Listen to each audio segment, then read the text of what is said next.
Hi,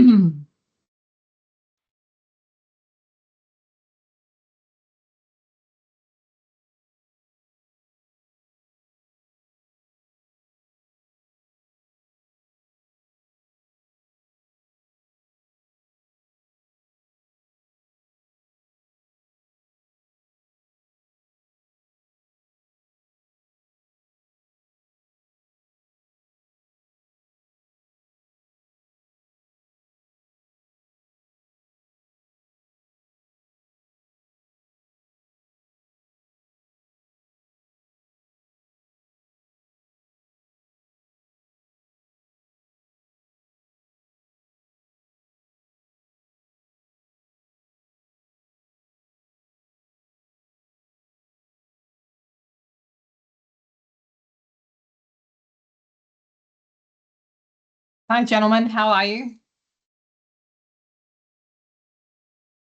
That's good. I can just hear you.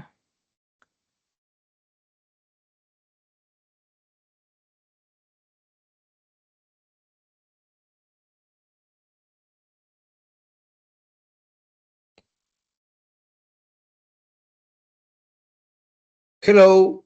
Hello. Ooh. Hi, how's it going? Hi. Thanks for joining.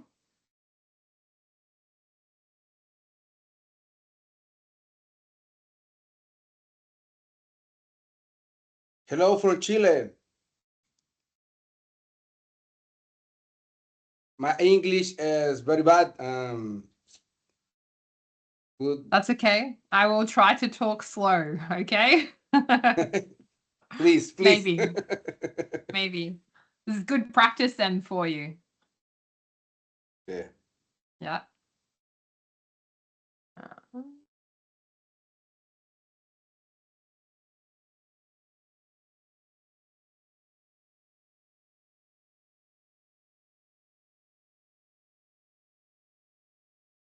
Hi, Paul. How are you?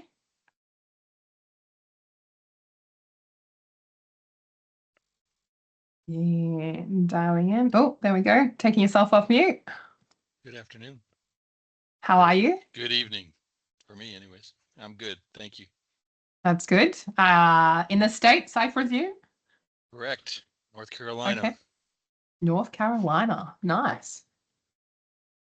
Is it cold or hot right now? It's about to get cold. So it's Okay. in the 50s today, it'd be in the 40s tomorrow, 30s after that. So Yeah, I heard get there's cold. snow coming in certain areas of the States right now. Yep. Especially up northeast. Yep, that's exciting. Yes, us here in Mississippi are ready for the cold. Oh, there you go. Awesome. Well, maybe not so awesome if you don't like cold weather, right? We have the opposite. So we have really hot, stormy weather right now.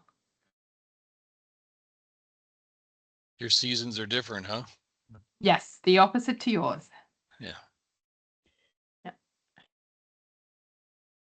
Right, we'll see if anybody else is going to join.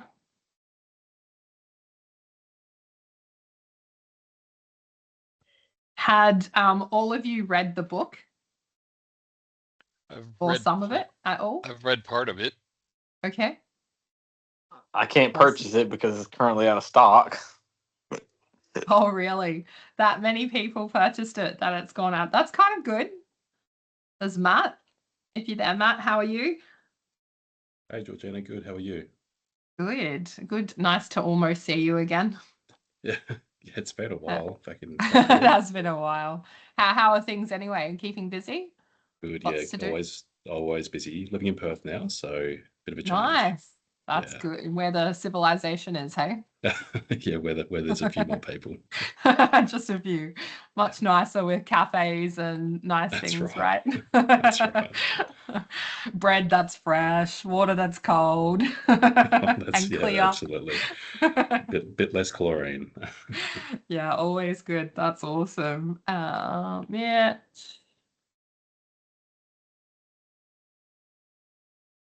Oh, Hey, Mitch, thanks for joining. No worries. Cheers. And Sam. And Mark, thanks for joining, Mark. So far, we've got the States, Chile, Australia.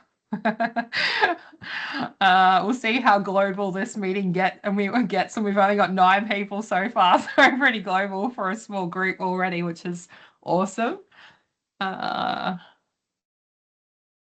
Did you read the book or perhaps the PDF document that Dom Cooper so nicely shared with everyone to show that it wasn't new work?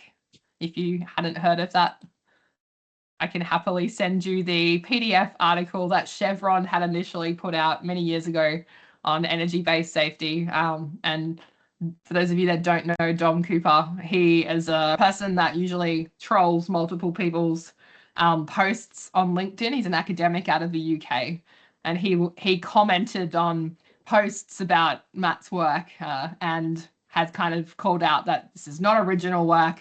This has been done many years ago. All of you safety people are just copying, all of us old safety people and all of that kind of stuff. So it was interesting to kind of see, but we all know. But in fairness, Matt references all of that in the book, and it does 100%, right? I As don't does know where he was everybody in this going, space. and yeah, exactly. Yeah. And I think Yeah. whilst that there is an argument of truth, I still think the net benefit in a more easy to understand, a new 100%. take on stuff, that was Yeah. all written in the 60s and 70s, like Most definitely. Yeah, All that yeah. older stuff as well. It gives it a sense of currency, which is Yeah. something we'll talk about today, right? Whether it's the Deckers, the Holnagels, the Conklins, which is also commercially palatable, or whether it's the Holnagels of the world that have been around for years. I think there's enough work for everyone. It's just the way we communicate the message is different. I think off of that, you gotta have to build off of each other's, right? Because technology 100%. changes, the work environment changes, the Most generations change. So you're gonna build off other people's stuff. It's laying that foundation for it. Yeah, of course. Otherwise, how do we get to where we want to go at the end of the day? Most definitely. What have we got? 7:35. Cool. A few more people coming in. Let me add them. General thoughts on the book in general. Anyone care to share where they thought it was good, not good? How does it align with what you thought it was going to be from a prescriptive standpoint? Is it the guide on how to do energy-based safety, and if that's what you were thinking, did it align with what you thought it was going to be like? Anyone? Usually in a book club, we will require some discussion or participation. Yeah, no, it's pretty much what I thought. It summarized summarized a lot of his previous works, but put it all, I think, in a real punchy one-stop shop. Like there's 20 years worth of stuff condensed, made real straightforward, and I find it hard to argue with the positions that book takes on where to put resource and importance. Yeah. No, I agree with you. I liked that I didn't have to read the 25 research articles individually. I mean, I liked that it was all combined in that one book, even though I'd read the articles as well. It was great to see. No, I agree. Anyone else got any other thoughts on, did it deliver on what you thought it was going to deliver? If you did read it, if you didn't, that's cool. The questions that I have already drafted are whether you've read it or not, like you can still participate, so don't feel like you had to have read it. Any other thoughts on what it presents? I'll go. No? Yeah, go, Peter. I've only got a few chapters in, but I just like the simple, plain language, because I work in healthcare, so I'm not in those kind of industrial type settings. And I think it's good for people starting out in safety as well. So that's my impression. I've been listening to it with Speechify, so I haven't looked at any of the pretty pictures or the tables properly. Okay. But I'm enjoying it. It's a good refresher for me. Okay, awesome. Thanks. Danielle's just joined the call. Hello, Brad. What are you going to add to this? Like it, not like it? I was just gonna say, so like I haven't read the book personally. I'm waiting to get it, but I've read. Okay. So Matthew, one of the things he's done I think is pretty cool is on LinkedIn. He took each chapter and kind of give a big general high level overview of each of it, and I think that was very interesting because I think what we're getting into is really how do we prevent SIFs? We've always discussed, all right, an injury is the result of some type of energy affecting a person. So, but how do we truly, from a high level overview, how do we manage that? How do we look at these SIF potential incidents and go beyond that? And so I think I'm really curious to see what more lies within the book. I'm really excited to read it, but I think it's really, from what I can just read from what he shared, it really does give a good insight on the things we really need to be focusing on. Yeah, no, I agree with that. Anybody else? Did everyone see the chapters that Matt had kind of put up as an overview? It's a good, I thought, nice technique. I like that from a sales perspective as well, but also from an inclusivity perspective, because we know that when you publish through a publisher, they usually set the price on the books as well. And, when Sid and I published Random Noise, we got told that we were selling our souls to the publisher. Basically, they own the rights to everything, and you can't even sneeze without it having to go through the likes of the publishers. So I know there was a lot of comments around the starting price of the book at first. But the great thing with Matt is, he's a down-to-earth guy. If anyone reaches out to him, he'll happily share, what he can with anyone. And that's the whole purpose, I think, of the CSRA and the great work they do as well. But then by sharing chapters, he's kind of giving everyone an insight into, what's in the book, and making it that inclusive kind of option for everyone as well. Just going to add to that, I've also seen Ben Hutchinson's also been sharing good extracts out of it. I'm not sure whether maybe he asked him. I would think he maybe hit him up, but like good scans or good photos of key points. Yeah, so. Yeah, and that's the other thing, sideline for Ben's work as well. If those of you on the call haven't seen Ben's work, Google him, look at his LinkedIn profile, because he usually posts any of those research articles that you wouldn't normally be able to access because they're behind a paywall unless you were at like a university or college. So if you want to get hold of any of those articles, go onto Ben's LinkedIn profile. He's got links to his websites and stuff, and he's really good at kind of transferring that knowledge and overall summaries into free things that all of us can access. So just a plug for Ben and his great work there as well, because we can't all, we don't all go to uni, we don't all have access to research, and sometimes our leaders and those that we work with might want some science behind what we're talking about, like this energy-based safety stuff. Anybody else got any general comments before we get into some juicy questions? Did anybody read the Chevron article that I had earlier kind of mentioned, or had anyone seen the Chevron work that was originally put out with the hazard wheel? Had anyone actually seen it or worked with Chevron previously to understand where it all kind of supposedly came from?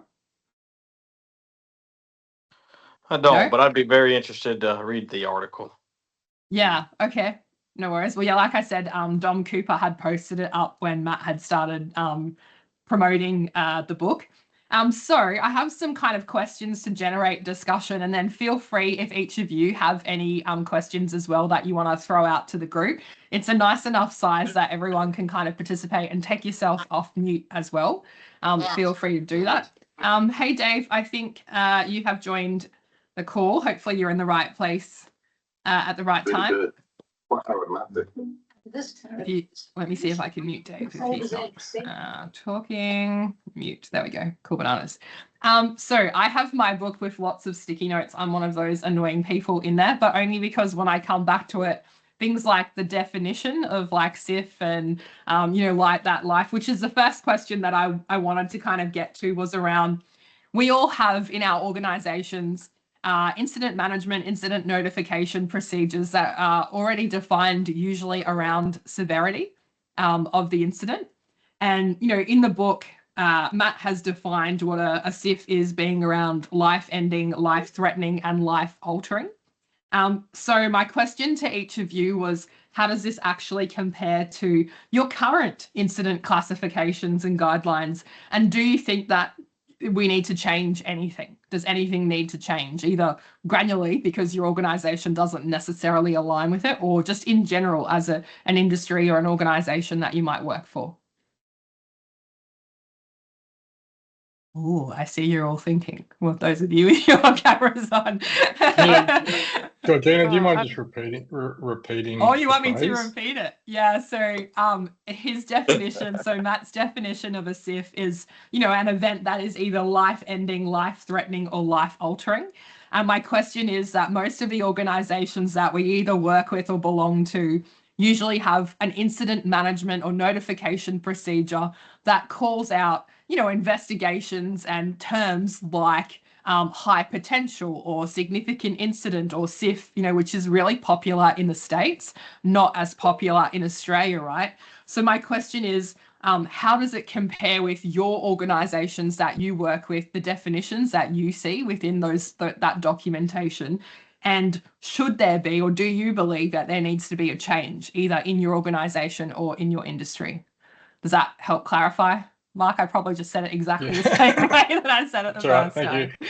Yeah, no, I've got to apologise. I wasn't concentrating. Oh, okay. I wasn't listening. That's what my husband does all the time, so I'm used to it. You're all good. Yeah, look, I don't think it's bad at all. The only thing I'd say is that potentially in this context could be broader. So usually critical control management is broader than just injury. It's some sort of catastrophic event. So if you think process safety, you can blow stuff up and it can be catastrophic, and no one can get injured. So, yeah. Are you saying it's missing an element, or are you saying that consideration, needs to happen? I think it's too narrow. If it's just focusing on injury or harm to a person, I think it could be broader to the harm. It could be harm. More generally. Yeah. I don't have it. I mean, there's a truckload of terms out there. Look at that. We've just created a second edition, hey? Look out, Matt, if he listens into this, second edition on the cards already for a broader. Yeah. No, that's great. I mean, most organisations we work with refer to that as some sort of fatality or catastrophic event, and that's sort of as a after all. Yep. No. But I'm sure you could come up with something that sounds much, much better and like a little abbreviation or an acronym that people could use. Yeah, no, there's plenty of TLAs already in the word, right? Those 3-letter acronyms. So let's steer away from more acronyms. Anyone else got any thoughts around, what their procedures and processes documents kind of say already and whether it needs to be changed? Peter, you've got something to add? Yeah, I just want to start off by saying I don't work in the work health and safety team. So we have hazard reporting where we just go around and do inspections or report them. And our definition of incident is based on what happens to a person, like so notifiable incidents from the legislation. So it definitely could use some of this information from the book. I really like the safety is, what is it? Where you've got the controls in place. I can't remember the exact term. I'm like a psychosocial safety person, so I'm not very technical as well. So I always forget what things are called. That's okay. But yeah, so that's in healthcare. And then I think our system is better for incident management when it's patient related. So we have harm scores, but it's still about what happened to the person. So I just had a quick look at both. Awesome. Yeah, so I think we've got a lot to learn from this book. Cool. Any other comments? Thanks, Peter. Brad? Yeah, so I think I like to piggyback off what Mark said. I think a lot, just from my experience, we only think about a SIF or when it resulted in someone getting hurt or if it resulted in a potential recordable. We never stop to think about, okay, even though that had SIF potential, nobody got hurt. It didn't, but also could it affected the environment or the equipment or the process? I think we got to look at it from a more systemic view as well. Yep. So do you agree then that there's an element missing of the process or the damage to the equipment, assets, plant, that kind of side of things? Is that what you're alluding to? Yeah, I would think so. And again, I haven't read the book yet. I haven't, I'm still kind of diving into this energy based methodology. So, not to say that it's not there. Yeah. Okay. No, great. Mitch, you've put your hand up. Sparked a thought. Yeah, I think it's pretty bang on for what it's trying to do. I think the book objectively, intentionally prefaces the whole thing that it's exclusively focuses on protecting people, not looking at any of the other factors. So it's the whole EBS kind of mindset in my mind is an intentional and objective, targeted approach to prevent serious injuries and fatalities of people. Not necessarily looking. Obviously, there can be causal factors from equipment and so forth, but it's around the person. And you touched on it earlier. I definitely feel in Australia we're not yet talking SIF language. That's not a thing here. We don't even have a collective word for it, right? No, that's the thing, right? Like industry driven. We need more consistency in our definitions and everything. The more we can't compare as an industry, we can't measure ourselves against others that well when we're all defining stuff differently. At something else. Yeah. Yep. No, great. It's probably just my little piece. Okay, good 5 cents worth. That was nice. What about Danielle? You got your hand up as well. We got two hands, but I presume that means you're in order, not you have 2 hands up. Got it. Haven't read the book just yet. I'm phoning in from oil and gas in Canada. Got it on the way. It's a little tougher to get here. We're actually working with Brady Haywood here locally, and they mentioned the book and recommended it. So I jumped in to hear about it. I would say based on the definition that you read out, Georgina, ours is bang on in the same. I'm finding what we're doing though is we'll twist the definition ourselves a bit here in terms of defining whether or not something has SIF potential. And so as an example, if there's something drops that's not supposed to drop, but there happens to be an exclusion zone in place, we've argued ourselves out of saying, okay, well, we don't need to investigate that because the control worked. And so I would sum it up to say reporting is still not seen as a good thing as much as we say it. We're not good at what we would still look at it as bad news versus a learning opportunity. So we're there on the definition, but we haven't fully embraced that, hey, this is a learning opportunity versus, oh, that's bad news. I better not push that up the chain. Yeah, interesting. It's always cool to hear when organizations see any type of event as a learning opportunity as opposed to an incident that had occurred. I finished my role as National Safety Manager for Coke in Australia, the manufacturing side of the business, in February. And Coke does human performance globally around the world. And I was responsible for kind of growing that in Australia. And we got to a point where when my safety team would call me to alert me that our event had occurred, that whether they were playing or whether they genuinely meant it, but they knew that the language we wanted to hear was, and one guy in particular would call and he'd be like, hey, Georgina. He wouldn't say we had an incident. He would say, just letting you know we've had a learning event or an event we can learn from. That's cool.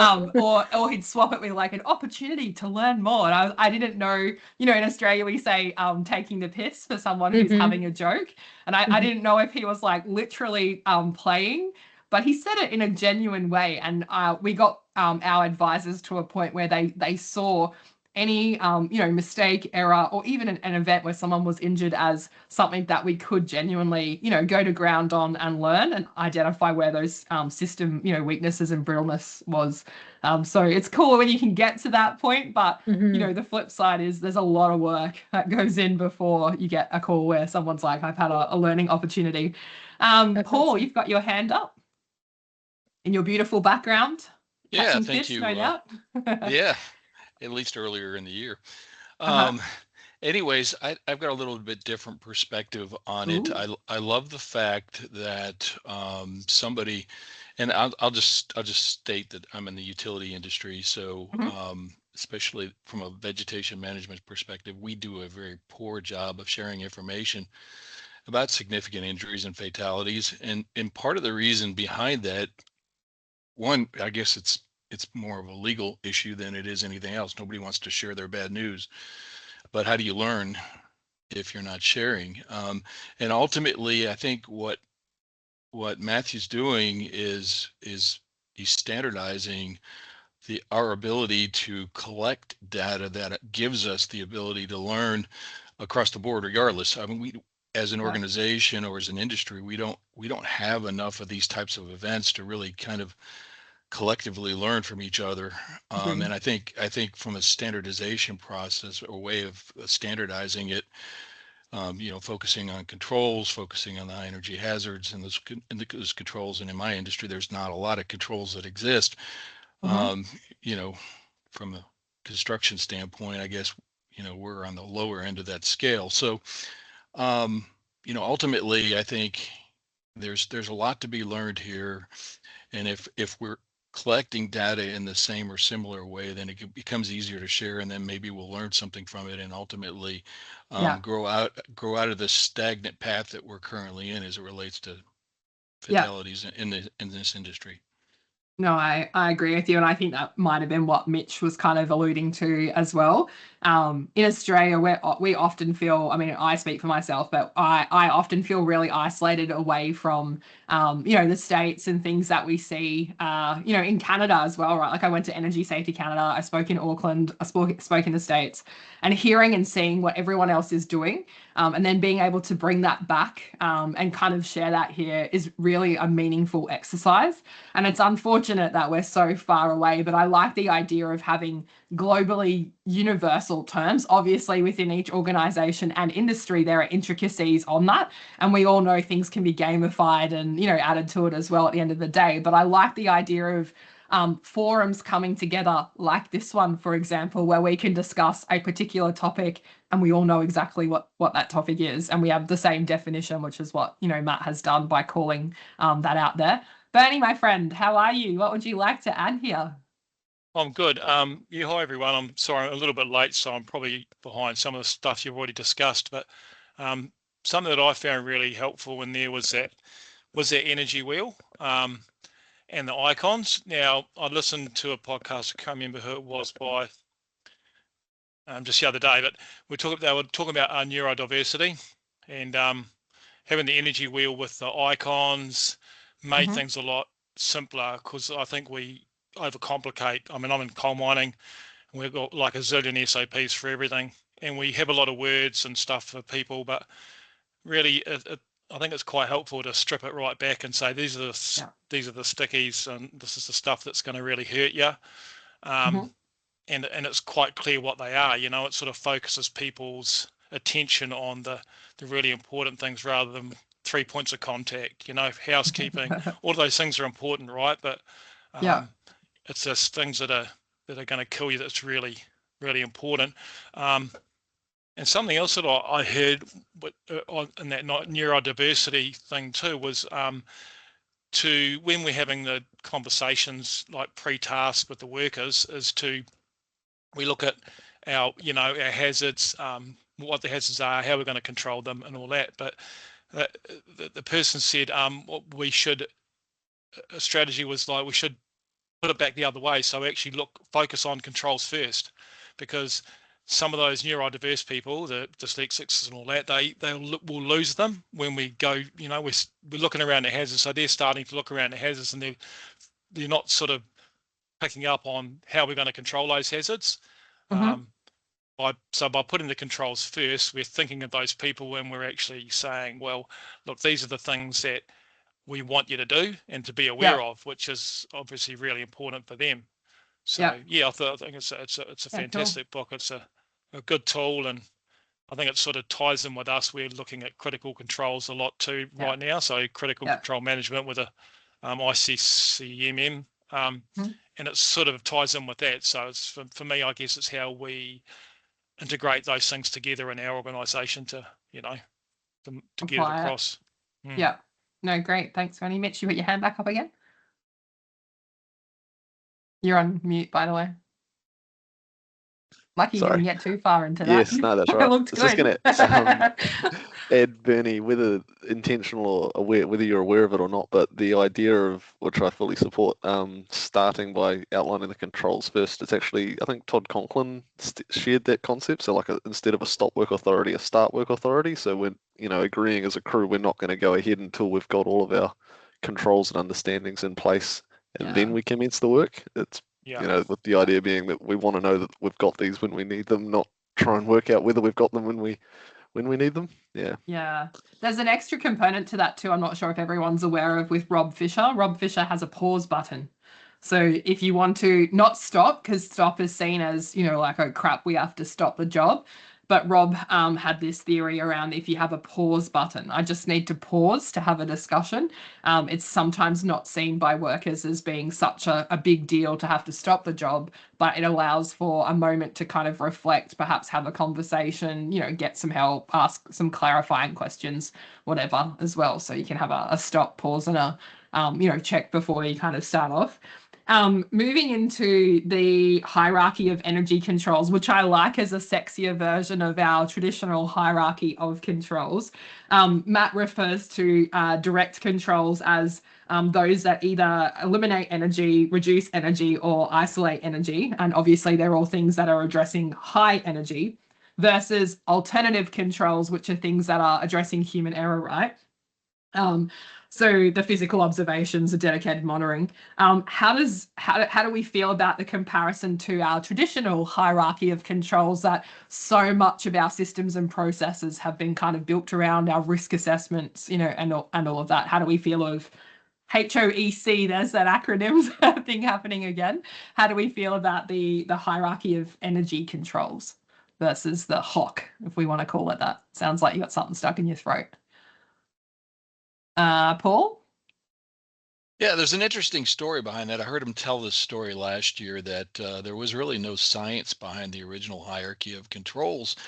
And so, he thought, well, or at least he stated that, why can't we come up with our own our hierarchy of controls?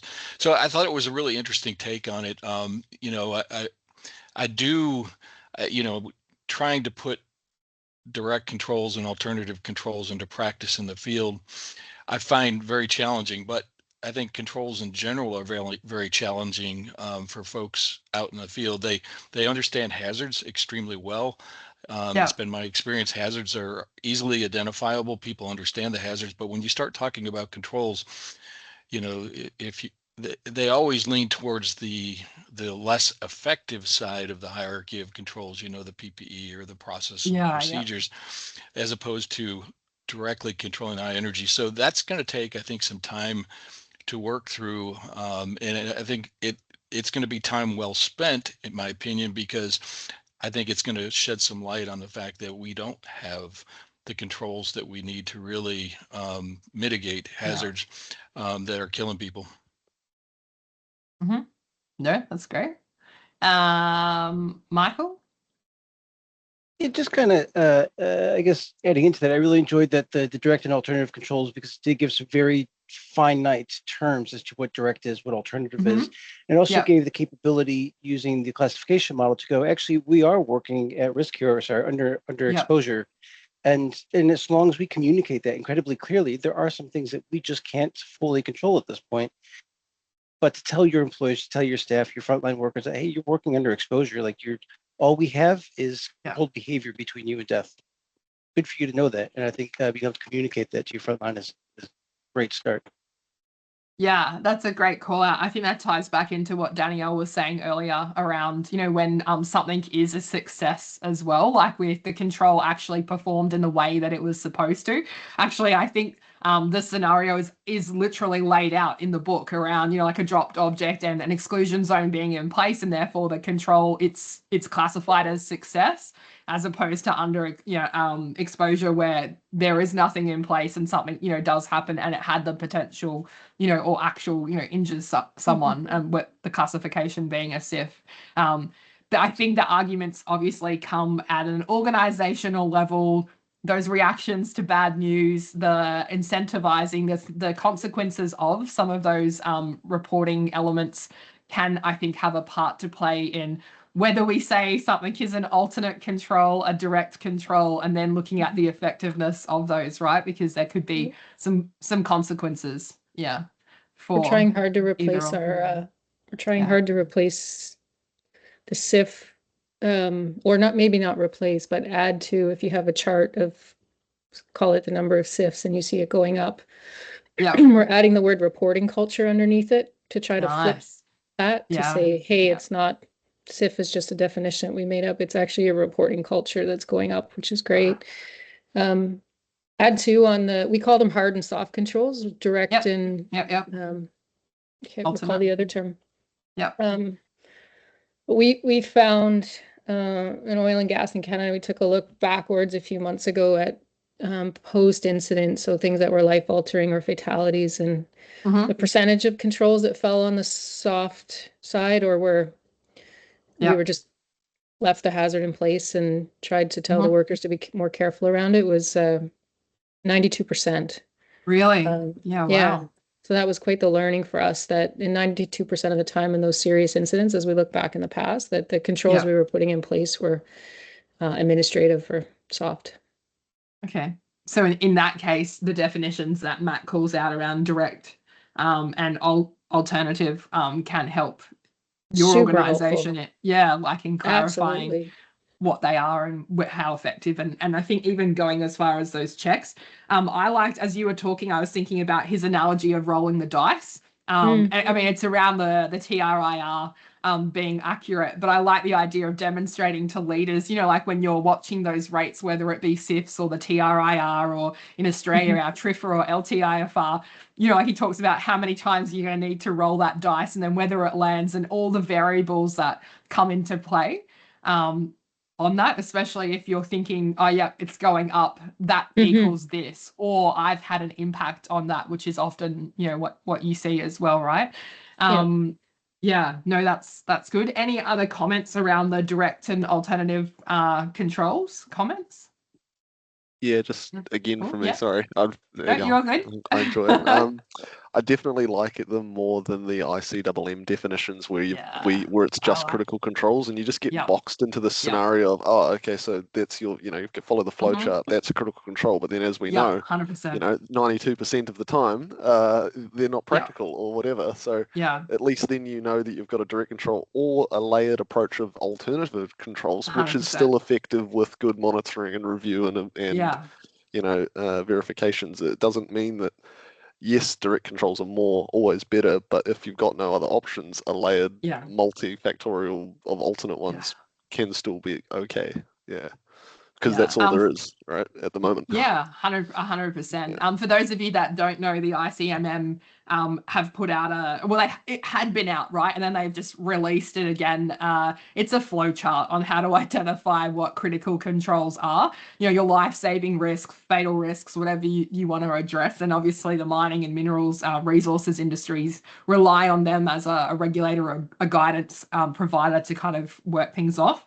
I'll share the links after the chat for those of you that want to check it out, but it's very much a linear flow chart that talks to critical control being something that's measurable, auditable, and in similar fashions to like our just culture charts or things that are flow charts. It kind of makes things either it fits a box or it doesn't, and it's like, well, if it's a gray, then where does it go? What do you do with it? And I had an interesting conversation on a mine site actually around seatbelts on minibuses that are transporting workers to and from site. And the debate was, and I didn't want to participate because, again, it's up to your own opinion, whereas I feel like Matt's kind of clarified from a controls perspective is or isn't, is a seatbelt a critical control? And I reckon even on this call, we'd all have different opinions on whether it is or it isn't. Human behavior, though, that's the kicker. It doesn't require human behavior. Right? But then equally, you extrapolate that out. Everything requires an element of human behavior to apply. And that's it's like, where does that line get drawn? So I think I like the idea of like, is it a direct control? Does it do this? Does it eliminate the energy? Does it, like, here's the 3 questions, as opposed to following, like a flow chart. And at the end of the day, you can steer it wherever you want. But I thought that was interesting. And the seatbelt discussion got really passionate really quickly. From a pre-job safety brief perspective, the know the task, know the environment, know the schedule, the situation, know the history, the principles of energy-based safety, and know the crew. How do we think that, you know, those recommendations for our leaders might help build other things like trust and engagement and interaction with those who do the work? Or how do we think we might learn about the crew, the history of, you know, the team and the work area? How would we go about physically doing that if we're in those positions? Ooh, everyone's in thought. Well, imagine you're a new leader, right? Like, what do you do? Like, you've just been told by Dr. Matt Hallowell that for you to conduct, you know, a really effective pre-job safety brief, here are the 5 things or 6 things that I need you to know. The people, you know, the task, the history, the crew, all of that.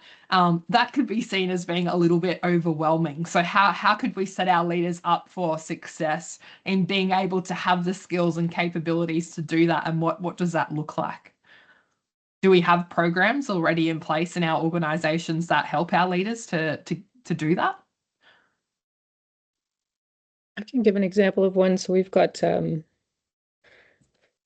we call them procedures.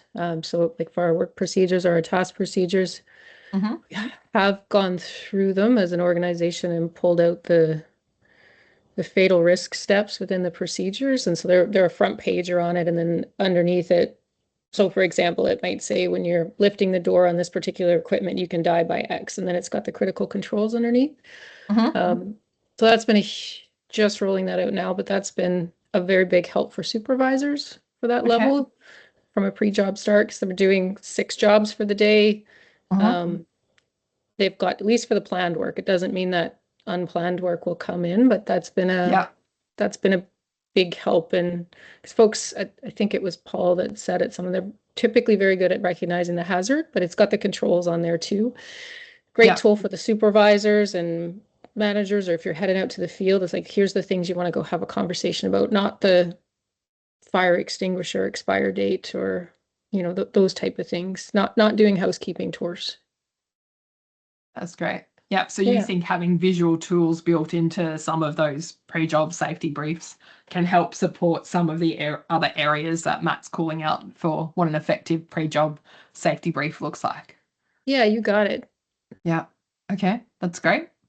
Anyone else got any other comments on pre-job safety briefs, Paul? Yeah, I think job briefings are one of those topics that we could spend an hour talking about, just because so many people do it so many different ways, and everybody's got their opinions on it. And you know, some people just like to load it up with information that you're collecting so that they can use it against the folks that are doing the work. And because the folks that are doing the work, I mean, I'm a simple guy, you know, identifying, you know, using the icons to help folks identify the hazards, I think is a step in the right direction. But if we're using it to further, you know, cover the cover the lawyers behind, so to speak, you know, as it relates to pushing blame down to the individual as opposed to the system. It's one of the things that I struggled with your question from initially, because it was such a loaded question. We could spend another hour talking about system management too, as well, because I think, you know, ultimately you talk about leadership, you know, what do you do with a new leader? You know, that's another topic that could go on for a long time, but you know, it's to me, it's really what we see coming out with the doing safety differently focused today versus what we were doing with the behavior-based approaches, you know, 10 years ago or whatever the case may be, is the simple fact that we're, if you want to be effective in making that transformation, you have to look at it systematically. If you're not looking at it systematically and how the elements of the system are interdependent on every other element for success to occur, then you're really inefficient from a programmatic standpoint, from from a safety or a learning culture perspective. So I'll just leave it at that. I know it's no, that's good. Yeah, I agree. It's a touchy topic, and 100% I loaded that question intentionally. So that's great. Thanks for that, Paul. Bernie, you've got something to add here? Yeah, I think the challenge, Georgina, is so the challenge for me would be, this is really good, but we have sort of existing systems, and it's to try and integrate them with that, and also sell it to the senior management. And they could be like, well, we're already going down this road, like we're going quite into the critical control management. But I can see this is complementary and another way to communicate with the workers, and I think it's a better way, but it's selling that to make it to get it out there, I guess. I mean, I can do it, but I'm one person and I can affect some workers, but unless it comes from the top, it's not really gonna last, you know. So yeah, I guess that's probably a challenge for most of us, and probably a lot of leaders, is just how do we sell that, you know, what's in it for them, I guess, as we need to keep that in mind. Have you had any success, Bernie? How have you sold it? Be curious. I'm passionate and enthusiastic, Danielle, and I build good relationships, so that does help, but it's not everything, right? So it's only low level. I'm just I'm supervisor, so I'm not, you know, having those relationships is definitely helpful with my manager and my mine manager. But we're also driven by corporate, who make those decisions and buy those systems and say, well, this is what we're doing now, and they've paid a lot of money for them. Bernie down here and supervisor says, I've just read this book and it's damn cool, and there's some really cool ideas, and they're like, yeah, sounds great, mate. Good on you. Yeah, next subject. You've got the toughest job on site as far as I'm concerned, Bernie, and the most important. School. Yeah, thanks, Danielle. Yeah, no, that's great. So then what about towards the end of the book? Matt starts to talk about, and I think Peter was alluding to this earlier, the safety classification and learning model. And he mentions the SCL model provides, and there's the acronyms again, an important distinction between high energy events where we're lucky, which are PSIFs, and where we were prepared, which is capacity. Now, just to plug, my next podcast is going to have Sean Brady and Sydney Decker talking about capacities and controls on it, and it should be coming out in the next week. But Todd Conklin talks about capacity to fail safely, and we hear it all the time, like failing safely. I think the way that Matt has defined capacity as in being about preparation is a little bit different to perhaps what we had kind of thought from the likes of Decker, the likes of Conklin as well. How does the definition and the definitions around PSIFs, or SIFPs as we used to call them in Coke, and capacity kind of sit with each of you, as in being about preparation versus the potential for things because you based it off luck? Does that fit? Does that align with your views on, you know, what capacity, when someone says we have the capacity to fail safely, what does that look like preparation to you?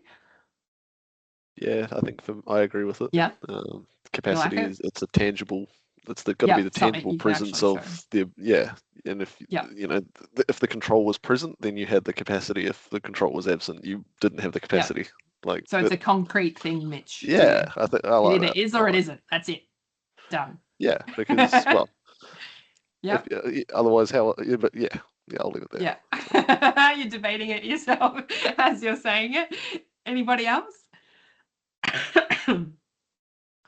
So Decker's definition and what you'll hear in the podcast is a little bit more fluffy. Surprise. Fluffy from a perspective of the organization, I will say, is prepared, but has the ability to grow and contract depending on the needs and the catastrophes and the things that might happen. So it's not, I feel like when Todd talks about it, it's like this thing you either have or you haven't, and it might be a one-off situation. Whereas the way that Decker talks about it is it's a much more dynamic thing that will constantly be evolving and changing. Whereas the way that Matt's describing it is, again, like you said, Mitch, it's you're either prepared or you're not. Like when the poo hits the fan, do you have these 5, like direct controls that are gonna prevent, in his words, this SIF from happening, or do you not?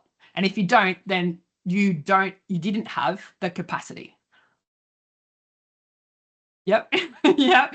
Hey, Mark, you were going to say something? Yeah, look, I was just interested to understand if people have thought about the difference between using the word capacity versus capability. Mm-hmm. Usually one means having the resources available versus how effective they are. Any thoughts? Juicy. Yeah, for one, I think even if the resources were there, I think capacity, the way Matt's framed it, is that the resources are there and they're in place, they're functioning effectively, and they're present, and like that's they're the verified. Right? It's one thing to have controls. Let's take a harness working at height. It's one thing to have the controls. Was the harness in a good condition? Was it worn correctly? Were they trained? So is it having accessible? Is it? So I think it's sort of that difference between having something, but then having it in a condition, presence, and all the other stuff that needs to go with it to make it that effective control. Maybe that's sort of just what jumped at me. That's all. That's good. Anybody else got any comments around the capability versus capacity? Because you might have the capacity to do something, but if you're not skilled or you don't know how to do it or whatever that looks like, you don't necessarily have the capability, which takes it back to what Mitch was talking about. The presence versus the ability or the thing to be able to do something with it is different. Juicy. That might have to be next book club discussion, hey? So what about the new metrics, which I was curious to see around Hacker, which he said was you identify, the steps where you identify the high energy hazards, you assess whether each hazard identified has a direct control. And then here's where he lost me because it was mathematical. You divide the total number of high energy hazards with a direct control, the success that we talked about earlier, by the total number of high energy hazards observed. How do we feel as a metric? Mark, you've got some comments around the metric, or just in general lost you at mathematics as well? Or Oh no, I think the simplified version of that is often we see organisations with a checklist and just work out the percentage of controls that are effective, critical controls. So it's I don't think we need to overcomplicate it with a calculator. Okay. But I think what I've seen work really well using the concept around Hacker, at least, without getting into the detail and the calculations, is that it almost forces someone to get out from the office. Yes. From a bow tie, and a bunch of sticky notes on a wall or a piece of software, and actually do a proper assessment in the field where the work's done. Yeah. And I think, it's a natural evolution. But I do think a lot of safety professionals' bias is accept in the classroom, not in the field. And I think the hackers. Yeah.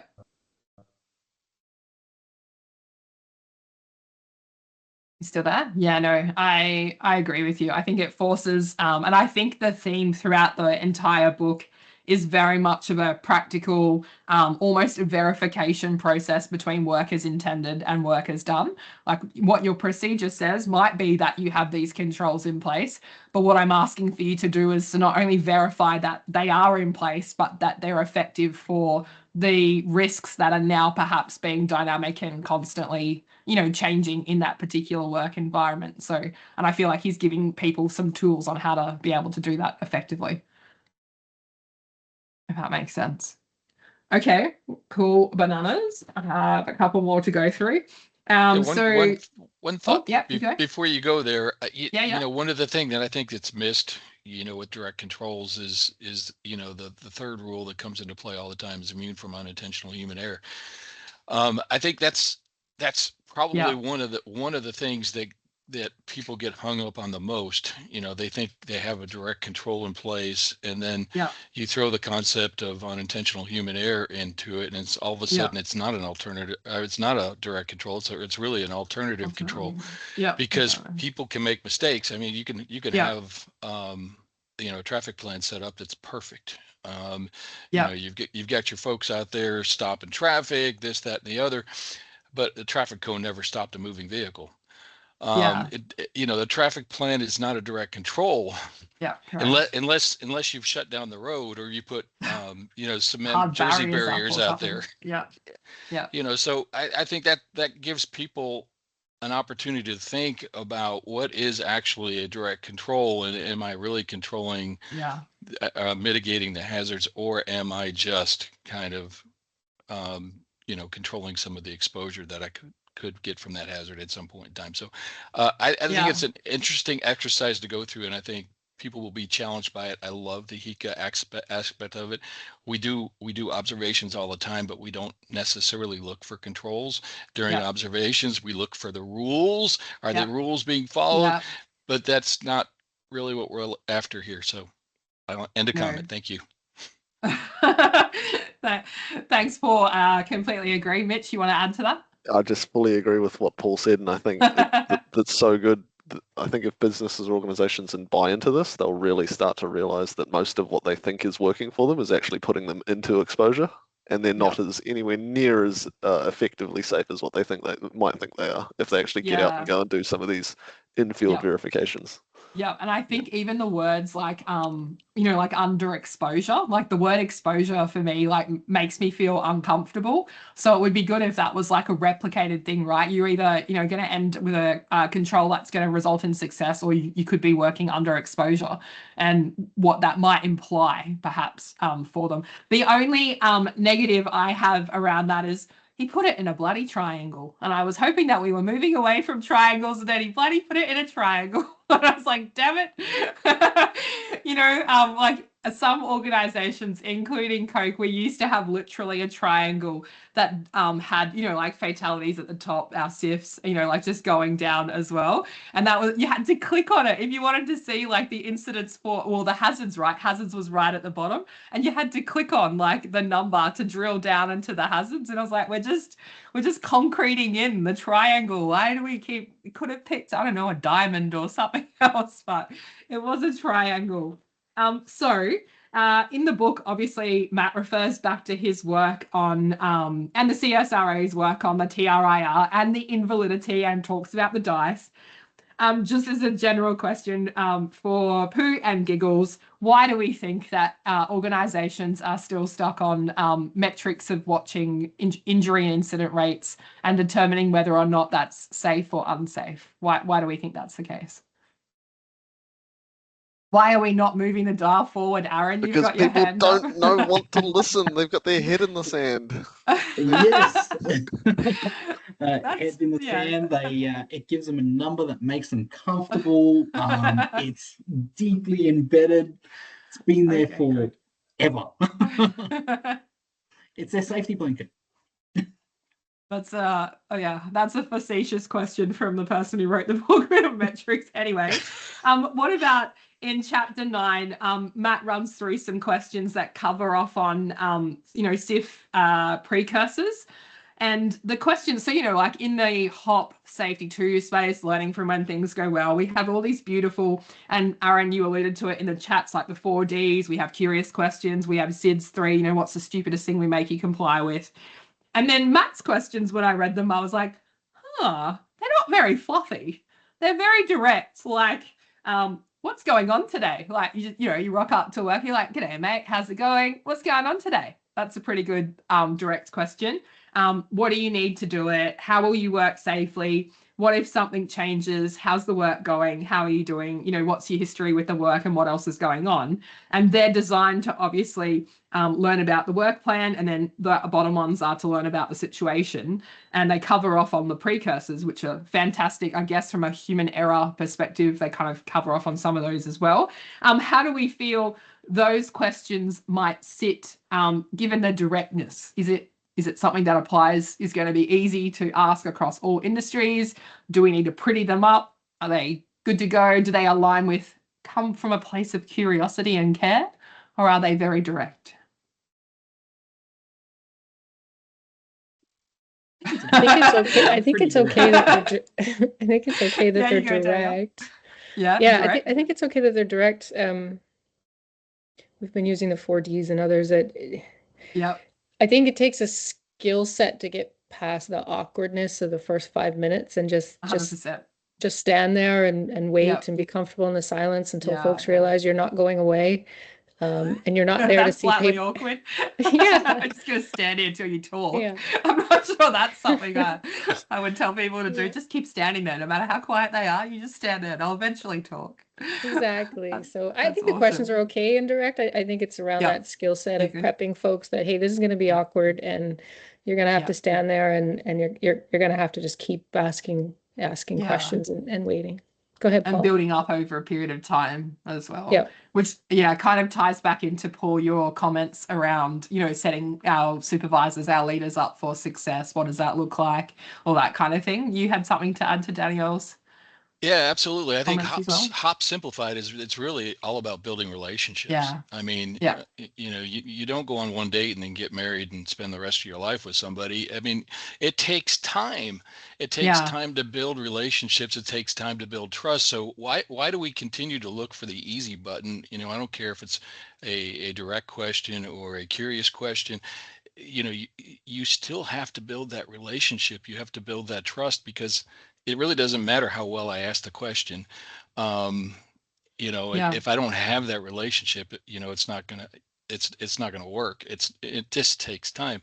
We have an acrobatic air team out here. It's called the Blue Angels. You may be familiar with them. Mhm. There's three aspects that they from a relationship building perspective or leadership perspective that they use to build trust within their team, because it takes a tremendous amount of trust to fly 500 miles an hour 6 inches away from another plane. It's really to be humble. It's to be humble and curious. It's also to be approachable and to be credible. Those three aspects, if we can build those into that relationship building, and you build trust over time, then you get information, then you develop that learning culture.